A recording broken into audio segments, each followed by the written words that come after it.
Bom, antes de mais nada, achei muito interessante essa mesa, porque, de alguma maneira, após... O Rainer não estava aqui ainda, mas e vários de vocês não estavam, mas eu descobri que 4 deles já expuseram no Estúdio X. E agora eu vi que, de alguma maneira, a gente tem tratado do tema da sustentabilidade, que eu fiquei pensando assim, a gente não trata muito disso, a gente está meio deficiente, mas eu acho que, enfim, isso permeia hoje uma série de coisas. E aí tem pegando um gancho do Marcos, falando do Minhocão em São Paulo, apesar dele precisar usar óculos para entender que achar que realmente o Minhocão parece com a praia de Ipanema, acho que tem... Bom, mas pegando esse gancho, eu acho que tem um caso muito emblemático aqui no Rio de Janeiro, que foi a demolição da Perimetral. E é a partir daí que eu tenho uma pequena reflexão. O Rio de Janeiro decidiu demolir uma via que é o símbolo, enfim, da hegemonia do automóvel na cidade, que rasgou o seu centro, demoliu o seu mercado municipal e isolou a cidade do contato com a água, o centro da cidade do contato com a água. E a cidade decidiu pela sua demolição. E isso está relacionado, logicamente, com uma visão de mundo. Isso está relacionado com uma mudança numa visão de mundo. Mas, ao mesmo tempo que a cidade demoliu a perimetral, ela escavou a perimetral para debaixo da terra. Então, a via elevada passou a ser substituída por uma via enterrada. No fundo, a gente varreu para debaixo do tapete. Um problema que era muito visível, a gente botou ele debaixo, ele ficou um pouco menos, um pouco mais, enfim, escondidinho ali, de uma certa maneira. E aí a questão que me vem é o seguinte, né? Existe, e está relacionado também com a própria ideia de cultura, né? Você citou a abolição cultural. Para a formação da nossa cidade,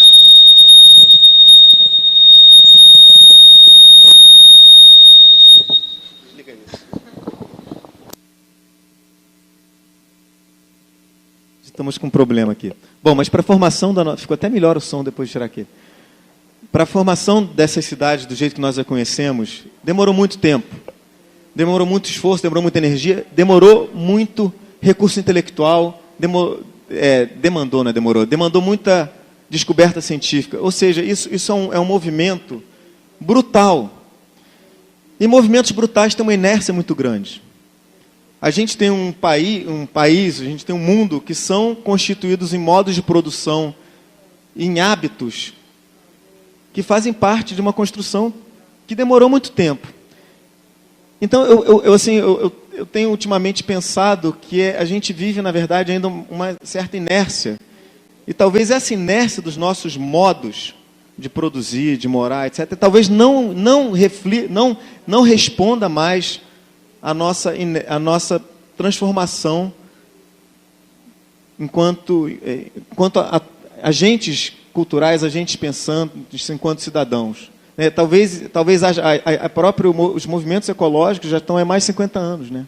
Então, já tem mais de 50 anos que a gente já está batalhando, entendendo, advogando, enfim, uma mudança de paradigma, uma mudança de produção, uma mudança de comportamento. Então, talvez, assim, o meu otimismo é que talvez a massa que exista constituída de processos, ela realmente talvez ela demore um pouquinho, mas que talvez o homem já tenha dado esse passo. Né? Talvez, enquanto sociedade, a gente já esteja adiante do que os processos que ainda nos estão, enfim, suprindo. Enfim, eu talvez queria que vocês comentassem um pouco isso, e a gente vai abrir para perguntas. Eu vou circular o microfone para vocês. Eu vou só completar, na verdade. O movimento ecológico começou essa coisa da consciência toda há 50 anos, e o movimento de faça você mesmo, né, do it yourself, também começou há 50 anos, no boom dos mercados de construção americanos, e as reflexões sobre a cidade pós-petróleo também acontecem, essas coisas que eu trouxe, que estão aí embaixo, do Yona Friedman, a cidade situacionista, etc., também tem pelo menos 50 anos. Então, e parece que tudo isso está acontecendo em tempo real agora na cidade. Não? Basta você sair na rua Não sei se mais no Brasil, acho que mais nas cidades que dão espaço para os cidadãos fazerem isso. Então, em Berlim isso também acontece.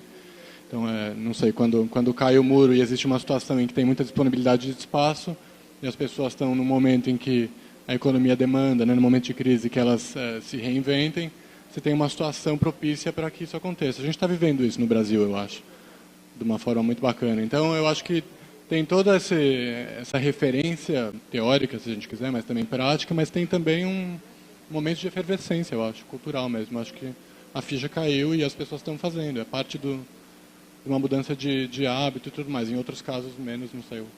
Com o carro a gente ainda é bastante teimoso enfim. I just want to elaborate a little bit more on the idea to join or to link social sustainability and ecological sustainability, because this has a lot to do with certain standards, certain living standards we are used to somehow. And just maybe as a kind of provocative question, if you look at India, for example, if the whole world would live as an average Indian, we only would need half a planet, no? And if everybody would live on the same standard as a European, we need 5 planets. In the same time, we have the ecological movement in Germany since a long time, and we have a very high ecological consciousness, no, on a very high level, and also succeed in various ways. But if we keep these standards, it will be very tough to be sustainable in the end, because still, until today, we need 5 planets, no, if everybody would live like we live in Germany. So I don't want to romanticize poverty, because obviously the footprint of the Indians are lower, because not only because of poverty, but also because they are more vegetarians and so on, but it's highly related to a low standard, no? And this raises the question about our standard, because here in Brazil you also see generally the lower classes are rising, or the lower class was rising. I don't know how it is right now, but it was the case the last 10 years. They want to have all this standard that the middle class have, and this standard is not sustainable. So this has to do with our culture. This has to do with cultural pollution. In this sense, we probably might change the word sustainability. So it's not only about sustain. We don't need to. We shouldn't sustain our living standard. So it's probably more about sufficiency. What do we need? What do we really need? To live well. You know. So it's about the kind of lowering our expectations also, and in this sense we should also think about undoing, unbuilding, not as demolishing, but not. We shouldn't. Maybe what happens if we don't do these roads? No, what happens? I mean, probably we have to change the way how the city is organized and so on. So we just need this change of consciousness to change also the organization of our lives. For me, trying to sort of work on the realization of projects, what comes to my mind is that, in a way, just as an example, here in Rio de Janeiro, when we did the various researches, we were facing a lot of prejudices from both sides. Like, let's say you have the rich part, Zona Sul, and you have people in the favelas, and you really get the feeling that the social contract is broken, and that people blame each other for things the others so-called do or not do. It's like people pay the water tax or they don't pay, or some people pay for the other people never pay, but also the people never get any sewage system, for instance. So how to start to bridge this and to actually build trust again into working together and with each other, I think that's it's a very important part of the work. So how can we maybe instigate processes which actually connect various institutions? In Europe, we maybe face another problem, which is that all the cities are so over-regulated. that there is hardly any spontaneous initiative possible. So if we want to suddenly build a garden somewhere in the street, we have to, in the end, we end up with having an insurance for €1 million in order, if a plant falls on somebody's head, it's ridiculous. So this part also, like how to, from the institutional side, how to build down these regulations and to enable these processes. That's what I think needs to be worked on. It's really nice that Rainer mentioned India, because I would like to mention another project that we have in the exhibition, and that I think is really interesting in relation to sustainability. It's from Studio Mumbai Architects. And if we think that in many countries the European style or the international style is really the aim how to construct, it's really important the approach that they have to keep local cultural building traditions, and that it's not important to bring materials from far away, or to build houses that need a lot of energy for heating and for air conditioning. I think it's also really an important aspect talking about sustainability and cultural traditions. Essa questão do timing, da velocidade é realmente crítica, e trazendo a reflexão que você colocou da plataforma de petróleo,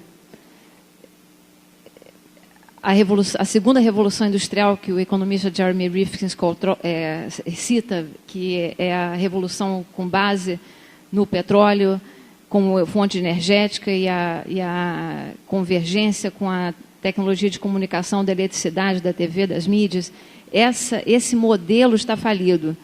Mas a gente tem é como se fosse um grande dinossauro que precisa andar rápido. E a gente está entrando agora numa nova revolução industrial, que é a terceira revolução industrial, com energia distribuída, com a energia renovável como matriz energética. Então, acho que o que é importante é evitar que esses grandes investimentos de petróleo sejam feitos agora, porque são investimentos que são pagos num longo prazo, num longo período, e o investidor que coloca dinheiro agora, ele não vai querer perder esse dinheiro quando ele colocou e tem toda uma infraestrutura gigante que demora 500 anos até estar pronta e tudo mais. Então, eu tenho esse é o desafio. Um outro desafio que eu coloco aqui dessa mudança é a questão, por exemplo, hoje 38% da força de trabalho do mundo está comprometida com empregos ligados à indústria de petróleo, à indústria poluente. Por outro lado, eu acho que essa velocidade e essa possibilidade é totalmente possível de mudança, porque simplesmente as empresas de petróleo são feitas de pessoas como a gente.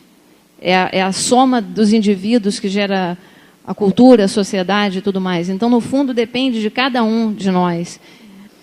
Então, acho que isso empodera em todas as pequenas ações que a gente puder fazer. E eu acho que a gente apoiando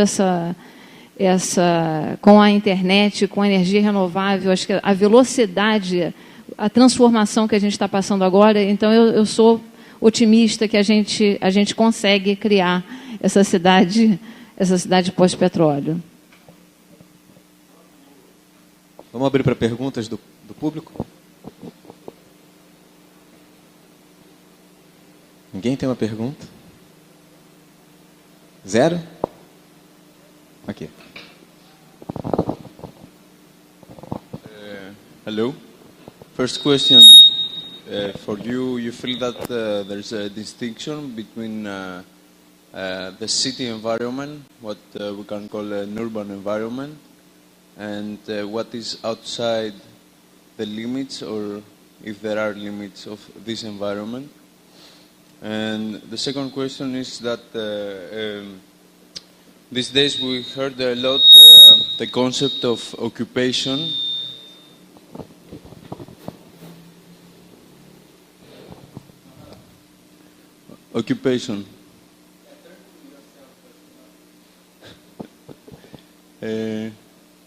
So I didn't hear of that concept today. And if you can elaborate a little bit, if you can relate what is sustainable, and if with the occupation we can claim a sustainability with the very basic means. And I will give an example that I come from Athens, and the city is very highly populated, it's highly constructed with buildings. We have problems with pollution, we have economic crisis, but if we find a spot that we can discuss about something, and that is, we have a plot, a former parking plot that we occupy, and we make it into a park. And that goes along with other things. This action will be surrounded with other things. It's a chain reaction. And here in Brazil, we have exactly the opposite. We take a part that is nature, that is a natural park, and we occupied it in order to make it a habitable spaces, because there is a need for habitat. That's it.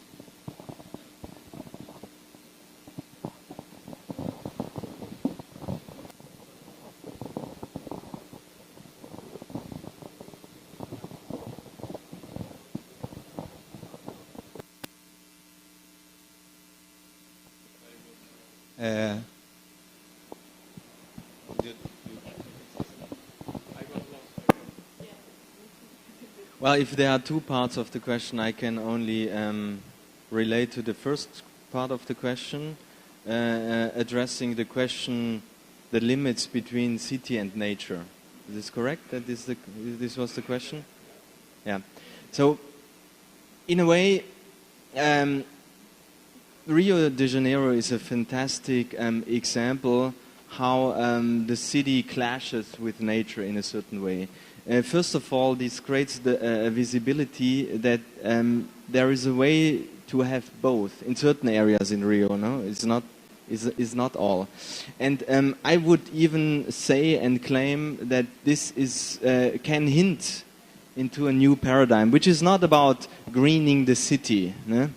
I think it's more about a new conception that the natural and the urban system is actually somehow, the same. It's really the same. Today we were in an exhibition in Instituto Moreira Salles, and we were watching old photographs of Rio de Janeiro. And these photographs showed that actually the forest that we have around Rio de Janeiro is not an original forest. It was replanted, 150 years ago, something like that, because there were coffee plantations. And these coffee plantations, at a certain point, were very bad for the system. No?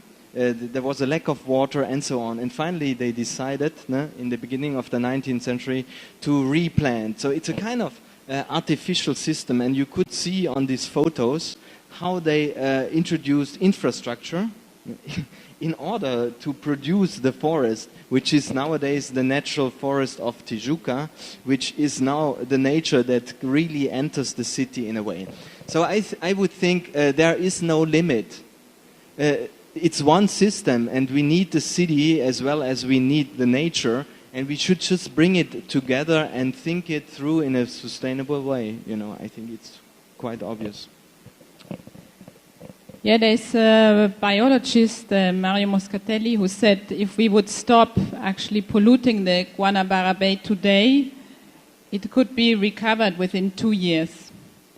And this shows that nature is actually incredibly strong. And if we let nature go its way, and if we actually try to maybe engineer the processes in a way that we make use of it, then we can do much more than we think. And as Rainer said, to really put the two systems together as rather sort of see black and white to make a zone where everything can interact.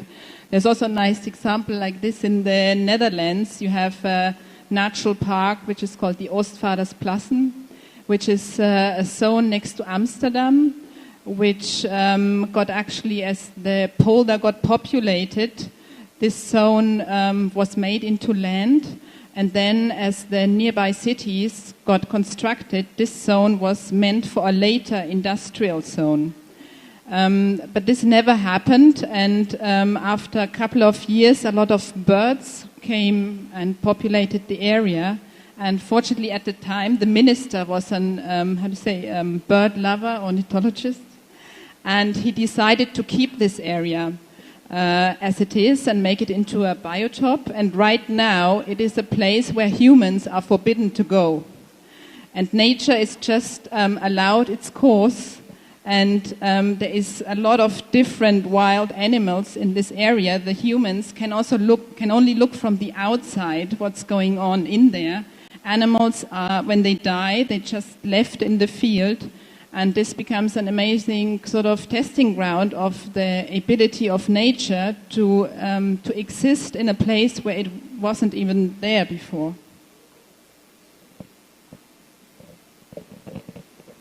Eu queria ressaltar essas colocações que vocês fizeram, que eu acho que esse é o cerne da questão.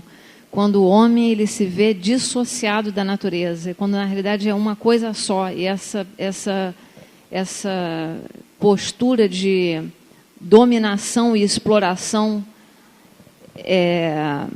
que no fundo acho que a causa está por trás de todos esses desafios que a gente enfrenta hoje.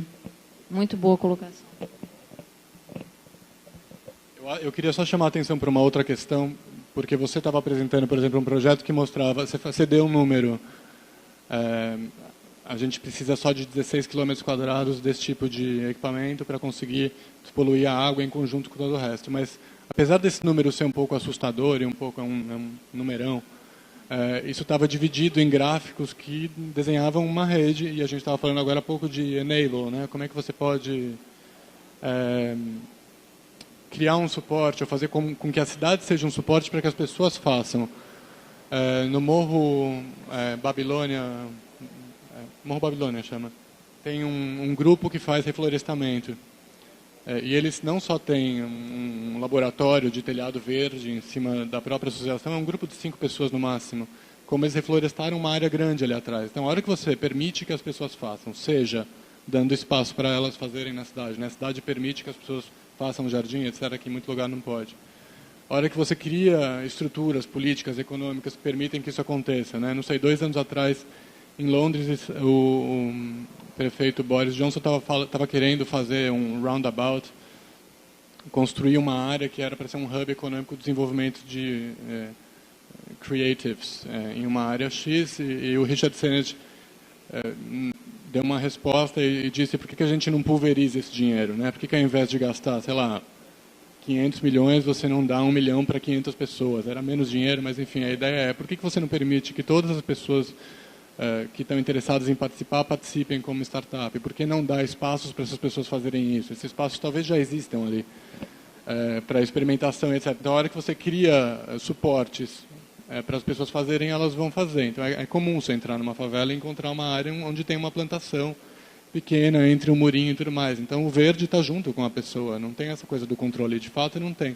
Isso é a manifestação de rede, é isso. A gente, não sei, toda a teoria das redes da década de 90 e a base disso que é anterior é uma coisa que a gente desenvolveu também no Brasil com Milton Santos. Então, a gente tem os precursores dessas discussões também aqui dentro. Então, as bases para isso, de alguma maneira, a gente tem para discutir.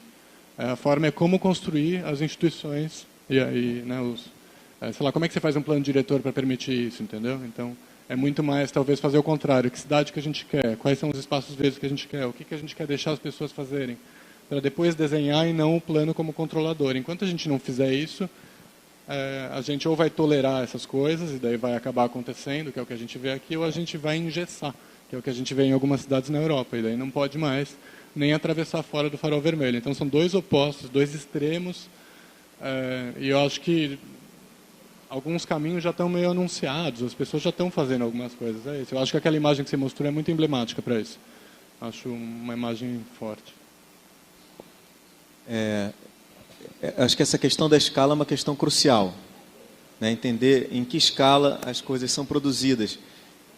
E a imagem do micro-organismo no wetlands talvez seja o que melhor possa ilustrar isso, né? 1 milhão de micro-organismozinhos separados em diversos pequenos wetlands, eles vão dar conta de fazer aquilo. E aí, em relação a essa questão do consumo e dos padrões de consumo, talvez essa ideia dos micro-organismos, ou seja, da distribuição, do compartilhamento, ela seja, e é um tema que cada vez mais está mais forte, talvez seja a solução para a questão do consumo, né? Quando a gente pensa que na ideia moderna de cidade, cada ser deveria ter um automóvel para ser a sua autonomia e liberdade, hoje a gente começa a discutir sistema de compartilhamento de automóveis.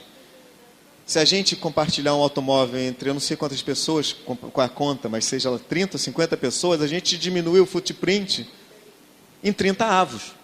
Então, de 5 planetas, a gente passa a precisar de, sei lá, 0, a conta ficou difícil. Mas a gente passa a precisar de um número muito pequeno, né? Talvez, eu estou falando isso porque o automóvel é um exemplo, o petróleo, o automóvel é o exemplo maior desse modelo que a gente está produzindo, né? Então, talvez a ideia de compartilhar os recursos conforme a sua necessidade se apresente seja a real saída para isso, sem que necessariamente os nossos padrões diminuam demais. Quer dizer, os nossos padrões de classe média ocidental... né? Você? Just taking a step back between the focusing on the dichotomy between the landscape and the urban. I know I'm thinking a lot about the promise of ecological urbanism and Moisen and.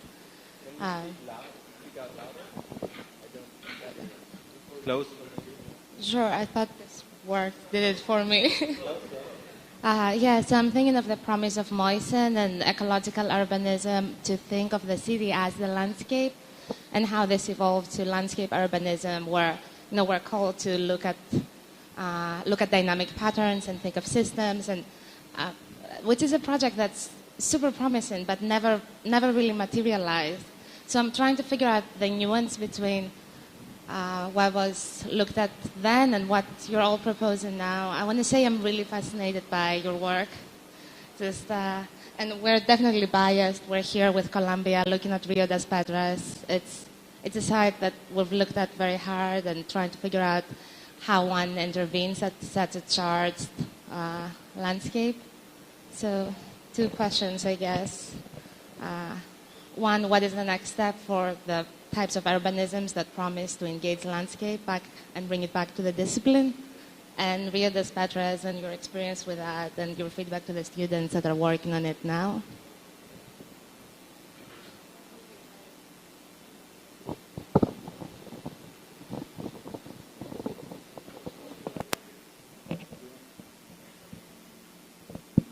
No, first of all, just you're talking about the landscapes of infrastructure, right? And how it can be redesigned with quality, and that's what they're doing. I think if you look at the literature, this is very recent. I mean, it hasn't been 10 years that we are actually discussing this. And if you get all of the conferences discussing the potential of landscape infrastructure to redesign spaces like the ones I showed and the ones they showed, it's really like started 2009, and there's some very good research in 7 from the point of view of urban design. Yeah.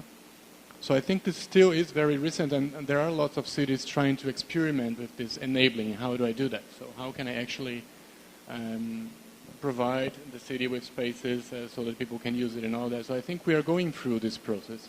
I don't know the perception. Right now I'm living in São Paulo. I don't know what the perception of people living in cities is themselves, but what I see is people reclaiming a lot this right to perform, this right to be there, to be part of the process, to make it, to construct spaces themselves as well. And what I see is an effort in São Paulo, because the city is right now interested in that, in providing those kind of things. So people can, there's new regulations on the sidewalks, there's new regulations with food trucks, there's new regulations with the use of areas underneath viaducts and stuff like this. So these all are first steps, I think, in the way of rethinking those structures, right?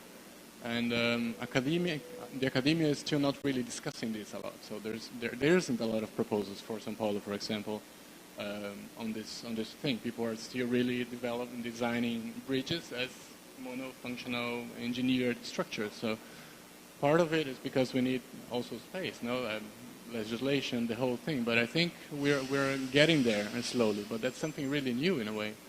I don't know. Yeah, I was hesitating a little bit to name an example, but we were dealing with Burle Marx, and yesterday I think there was a lecture on Burle Marx, and still it's quite fascinating to see that in the 50s, Khedi, he established this park in the middle of the city. I was hesitating because it's a highway, because basically they did that because they needed to create a highway that connects Copacabana. So it's car-based in a certain way, it's carbon-based, but it was a deal. It was definitely a deal to say, if we build this infrastructure, then let's also do a park, and then let's also do a beach, and it became one of the first modernist parks with an incredible amount of species of Brazilian vegetation, and I want to just name this example because what is named now landscape urbanism, I'm very, very skeptical about, because it's just like, pretending somehow that cities are landscapes.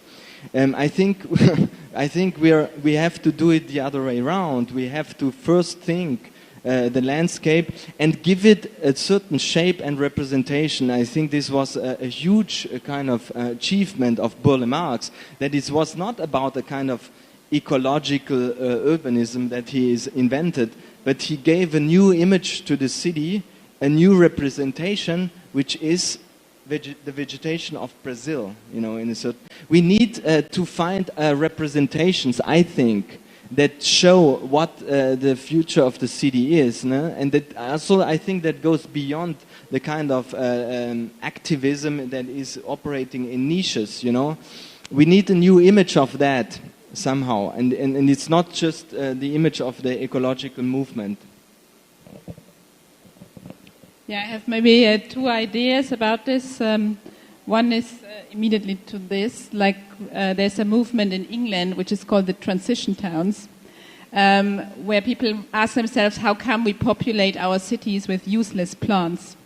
With plants which only produce basically bio-waste, rather than have, for instance, apple trees or have herbs, which everybody wants to use. I think there's a city in Switzerland which is actually practicing this very well.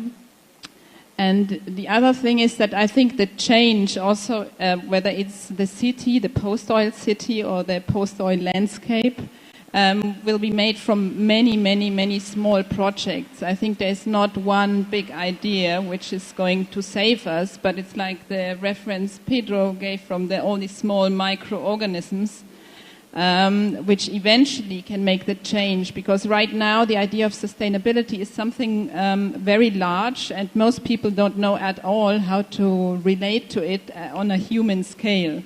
We don't know how big a sun panel needs to be to charge our iPhone, for instance. And I think this is quite interesting to put these things in balance and to actually practice with ourselves what we actually need, to just see how big is our footprint. And then from there we can expand again. Totally agree with you. And falar em português, né? Melhor. Desculpa eu falar em... Totalmente, concordo totalmente. Acho que é importante. Eu vou voltar aqui a reiterar essa questão do indivíduo e trazer a sua reflexão, Pedro, com relação ao compartilhamento e à mudança de comportamento. E trazer voltar aqui para vocês que estão assistindo, né, como sentido de atores da cidade, atores da vida, como o indivíduo como a usina poderosa de ação. Então, tem uma frase muito interessante que a secretária das Nações Unidas do painel intergovernamental de mudanças climáticas, ela deu uma palestra na Alemanha, numa universidade, e depois, no final da palestra, ela virou para o pessoal e falou assim, sobre a importância da COP21, da reunião que acontece no final desse ano, em dezembro, onde os países vão discutir o acordo climático, e ela virou para o pessoal e falou assim, olha, vocês não venham falar comigo, não venham apontar dedo e falar mal dos Estados Unidos, de China, de Índia, de Brasil, de quem for, se vocês mesmos não tiverem uma atitude de consciência do consumo que vocês fazem. E ela fez a pergunta, quem é que aqui está em casa e deixa uma luz acesa num cômodo? Quem é que está disposto a mudar o padrão de dieta alimentar? Então, é interessante a questão do carro, que é um problema gravíssimo, mas tem uma pesquisa agora já existe há muito tempo, mas atualizações de dados. A dieta à base de carne, segundo a Universidade de Oxford, a cadeia alimentar inteira produz 30% mais gás de efeito estufa que a área de transporte inteira junto. Então, a pergunta é, estamos dispostos a abrir mão de um padrão de consumo, de sabor, de tudo, em prol de alguma coisa maior que não seja só o nosso prazer, o nosso umbigo? Vocês não estou falando da questão, que existe toda uma questão ética de como o animal é cuidado, de como ele é criado. Não estou nem falando nessa questão, estou falando uma questão mais de sobrevivência da raça humana. Estamos dispostos ou não? Porque é aí que vem. Porque se eu acho tudo muito bom, mas não mudo, quem sou eu para falar do executivo, do CEO da Exxon ou da BP que não quer mudar o negócio deles? Eu acho que isso tem uma relação interessante com essa ideia de representação. O MRDV, um escritório holandês, ele lançou um livro, talvez há 10 anos, chamado Pharmax. E esse livro era um tijolo basicamente dedicado a explorar um diagrama alguns diagramas sobre o consumo, mas muito focado na questão da produção da carne, do alimento, do impacto que a produção da carne tem, o impacto ecológico da produção da carne. E foi uma forma, enfim, aquilo foi a primeira vez que eu percebi, realmente, eu nunca tinha me tocado disso. Eu disse, a minha dieta ela tem um impacto enorme. Então, eu como carne, eu já sei que aquilo tem um impacto enorme. Talvez eu coma menos por causa disso, não sei.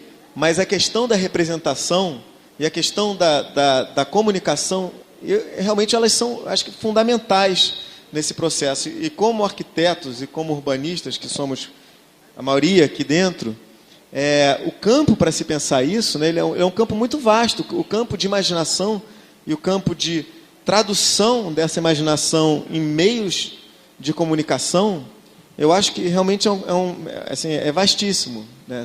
E não é só em projetos, às vezes, realmente, né? A transformação não passa necessariamente por projetos que operam uma transformação física, real, concreta, né? Existem milhões de formas de expressão que operam numa transformação das cabeças e que isso vai influenciar milhões de outras formas de pensar e de abordar problemas, etc.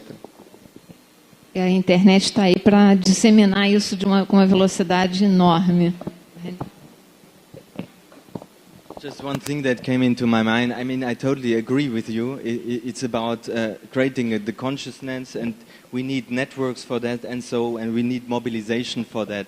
But when I was again looking at what happened in the Amazon, I was also again realizing it is violence. It is really violence, no? What is happening? It's a criminal act what is happening there. And then I remembered I saw a documentary on the kind of how you would be able to clean the Guanabara Bay. Ne? And then in this documentary they showed that big firms are responsible for the pollution in the Guanabara Bay. And there are some activists that are fighting against that being killed, you know. They are on the constant, they need security because they are getting killed by these people. No? So in a certain way, we also have to be aware, you know, how much criminality is involved. And probably we need also another kind of action. Maybe a kind of special police force, like the UPP, so it's the UPV, Unidade Policial Verificadora, or I don't know. I think there needs to be something that is clearly showing the limits in a certain way. Otherwise, I don't know how. Could we manage only by bottom up to change the big pictures? Only if it's articulated, no? Otherwise, you will never. That's why I speak of networks. Otherwise, you won't. I had a professor in the university, and he used to tell us that in order to resolve the pollution of the rivers in São Paulo, we would need sort of nano robots that could go into the tubulations in the pipes and get to the source, because we have so much clandestine connections of black water, gray water, everything. So unless you get to the source, you always have some. You can have it kind of clean, like you have it in Paris or in London, but you never have it super clean. And this is a way of thinking the other way around. So how do you go from the bottom up top? Of course you have to bring it together in a way, otherwise you just make the ends work, right? But then if you can connect it in a way with networks, if we're talking about networks, be it physical or not, I like sometimes to talk about the car network and the large scale infrastructure, because it's even more of a system, but it shows and it gives you a way of perceiving the capacity of these systems. And then if you're talking about networks, then you go to a level where you probably won't have all of these physical images, but you can create an image for it, in a way. If it's not a static image, then I'm okay with that. But if it's an image you cannot really play with, then it ends up making things more difficult, I think. I don't know. Yeah, this just adding to what you said. Actually, Brazil is the country where most activists are killed in the world. And this is not because we are violent. This is because we have a lot of activists. Yeah, and because you have the Amazon forest, right, which gets decreased, and there's a lot of activists which are against massive capitalists. So I think we kind of also need to change our pattern of consumption and avoid buying products from firms which pretend to be sustainable. Meanwhile, they destroy large parts of our ecosystem. So just to name a few, you have Nestle, you have Coca-Cola. For instance, the last 2 days, we were part of a Dutch delegation to clean up the Guanabara Bay. Actually, these large firms which are supposed to do, or which have maybe solutions to do part of the job. And we met the sustainable responsible for the Olympics. And so she posed the question if not the Dutch delegation somehow wants to take part of the cleanup, but as a sponsorship. And so somebody who is working with solid waste management for a long time and actually now stopped his work to become an environmentalist and was part of the mission, he asked, but why don't you ask your main sponsor, Coca-Cola, to pay for this mission? And she was totally like, oh my God, yeah, that's not possible.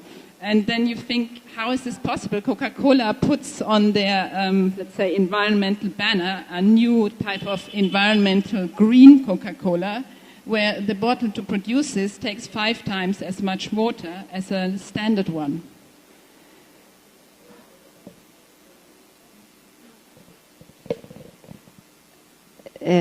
Para complementar, melhor eu falar em português ou em inglês? Português mesmo. para complementar o que vocês colocaram, né, eu sou a primeira a levantar, né, a mão. Eu sou uma criminosa, porque a quantidade... Eu estou reconhecendo coisas que eu fazia e que eu estou mudando, mas o que deve ter de coisas que eu ainda faço e que ainda não sei... Então, assim, eu acho que é isso aí. Eu acho que a primeira experiência que eu tive comigo mesma foi ter uma compaixão enorme comigo. Porque eu tinha uma postura de apontar problemas. E, na realidade, quando eu me vi, depois de 15 anos, trabalhando numa indústria de petróleo, meu primeiro emprego foi um estágio na refinaria Duque de Caxias, a segunda maior refinaria de petróleo do Brasil. Meu primeiro emprego foi numa empresa da Exxon. Eu achava que eu estava bombando, porque tudo que eu fazia era para diminuir a eficiência, diminuir o consumo de energia, diminuir o consumo de água, diminuir a carga poluente, mas eu não enxergava.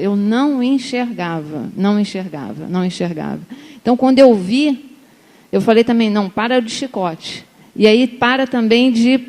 Eu tinha quase como se... É fácil apontar problemas ou defeitos dos outros, né? E quando você vê, você está...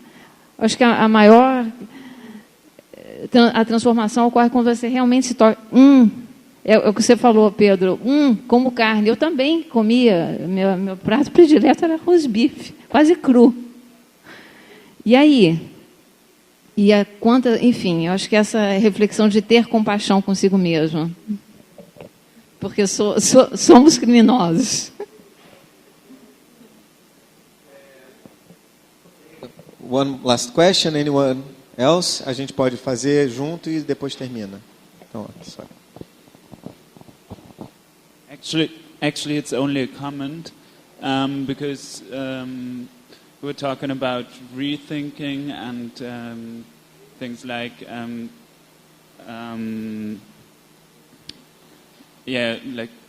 think about values, and so I think it's really sad that we don't talk about education. And I didn't hear that word once. And we have in Germany something like Bologna and PISA. It's called, these are programs. And I think they are definitely like programmed to be to give economy a value. I don't know.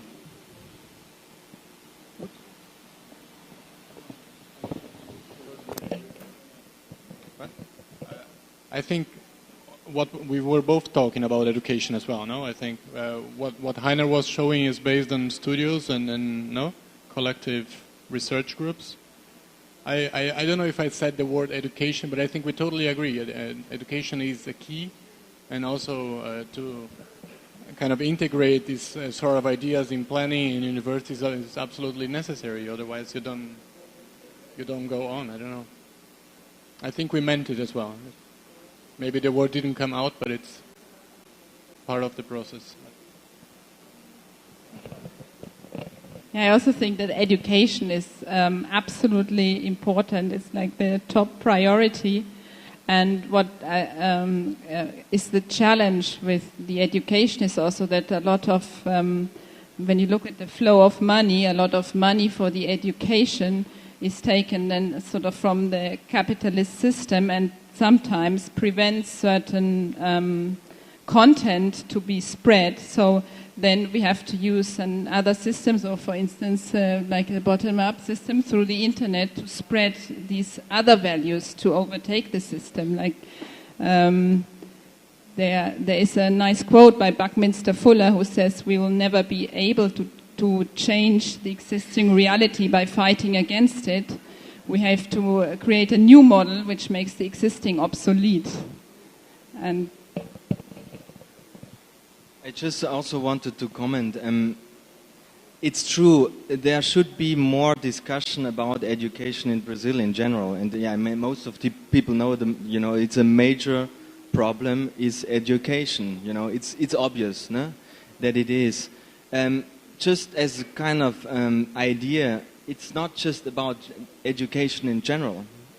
It's also about how we educate, and it would be good to change the subjects, no? In that sense. I mean, I think young kids, they should have environmental education. You know, they should have, you know, a main subject should be environment in the same way as there should be a main subject about cities. No? So we also see that this educational system reflects certain values that should be overcome. So it's also about the content of education that should change. Agora eu falo em português, que agora dessa vez eu não embalei. Eu acho que tem uma coisa importante sobre a educação, que é também não só sobre se a gente vai ter educação em universidades, etc., mas será que a gente pode criar uma imagem de uma cidade que educa, né? Como é que a cidade pode educar e mostrar como fazer? Para falar sobre crianças, não sei, os japoneses desenham a calçada e as cidades deles para uma criança pequena conseguir andar e não tropeçar e etc., e para ela aprender com aquele ambiente também. Não vou entrar na discussão se essa é a cidade ideal, enfim, mas será que não dá para a cidade, para os espaços, para as formas de fazer, educarem também, né? O que ela mostrou antes com o projeto que tem que acontecer de forma descentralizada, né? Quem vai implementar esse projeto? A Nicole também mostrou alguns projetos participativos, né? Então as pessoas vão aprender e vão construir essa ideia de criar, de usar artesanato, né? De craftsman para fazer as coisas. Como é que a gente pode pensar em implementar isso para a cidade ser educadora e para ninguém precisar entrar numa sala para aprender alguma coisa? Porque eu acho que não precisa, assim. Esse é um desafio enorme para a gente, como arquiteto, como urbanista. A gente está trabalhando muito pouco ainda com isso. E não sei, a hora que você entra em um lugar, ou vai para a praça para fazer um workshop, você entende o poder e o potencial que tem de você aprender fazendo, né? Isso é uma coisa para se desenvolver muito mais, é um campo enorme.